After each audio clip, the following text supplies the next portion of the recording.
tarde, meu nome é Mázios, faço afiações de maquininhas, faço afiações de tesouras e alicate e também faço conserto de secadores para cabeleireiros.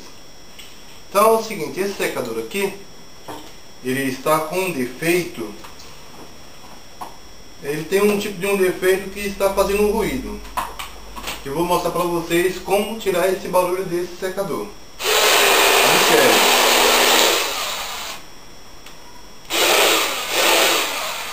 Este chiado que vocês estão escutando é um barulho que fica um barulho como se chama, em uma bucha que ela vai ter que ser trocada.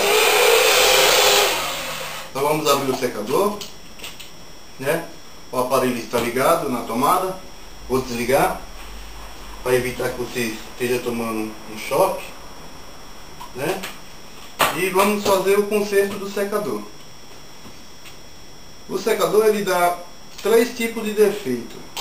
A maioria das vezes ele dá defeito no cabo, ele dá defeito na resistência e também ele quebra também a ventoinha, né?